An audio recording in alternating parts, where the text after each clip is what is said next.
Chapter 11. You must love the Lord your God and obey all his requirements, laws, regulations, and commands. Listen, I am not talking now to your children, who have never experienced the discipline of the Lord your God or seen his greatness and awesome power. They weren't there to see the miraculous signs and wonders he performed in Egypt against Pharaoh and all his land.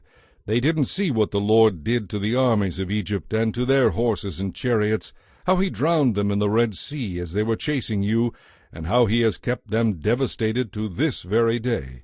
They didn't see how the Lord cared for you in the wilderness until you arrived here. They weren't there to see what he did to Dathan and Abiram, the sons of Eliab, a descendant of Reuben, when the earth opened up and swallowed them, along with their households and tents and every living thing that belonged to them.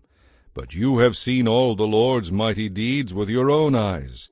Therefore be careful to obey every command I am giving you today, so you may have strength to go in and occupy the land you are about to enter.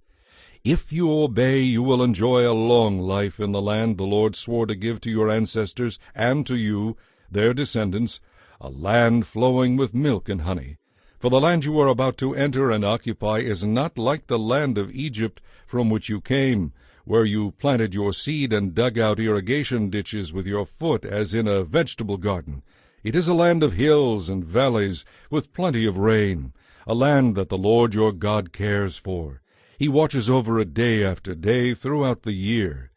If you carefully obey all the commands I am giving you today, and if you love the Lord your God with all your heart and soul, and if you worship him, then he will send the rains in their proper season so you can harvest crops of grain, grapes for wine, and olives for oil. He will give you lush pasture land for your cattle to graze in, and you yourselves will have plenty to eat. But do not let your heart turn away from the Lord to worship other gods. If you do, the Lord's anger will burn against you.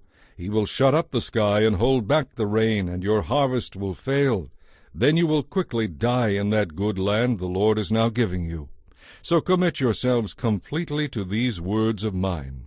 Tie them to your hands as a reminder, and wear them on your forehead. Teach them to your children.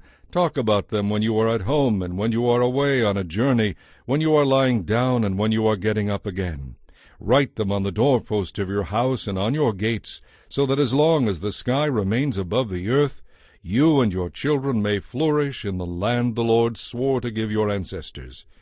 Be careful to obey all the commands I give you. Show love to the Lord your God by walking in his ways and clinging to him. Then the Lord will drive out all the nations in your land, though they are much greater and stronger than you.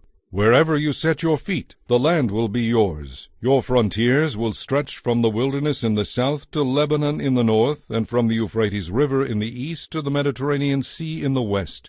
No one will be able to stand against you, for the Lord your God will send fear and dread ahead of you, as he promised you, wherever you go in the whole land. Today I am giving you the choice between a blessing and a curse. You will be blessed if you obey the commands of the Lord your God that I am giving you today. You will receive a curse if you reject the commands of the Lord your God and turn from his way by worshiping foreign gods. When the Lord your God brings you into the land to possess it, you must pronounce a blessing from Mount Gerizim and a curse from Mount Ebal. These two mountains are west of the Jordan River in the land of the Canaanites who live in the Jordan Valley near the town of Gilgal. They are located toward the west, not far from the oaks of Moreh.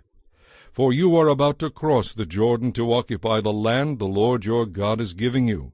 When you are living in that land, you must be careful to obey all the laws and regulations I am giving you today.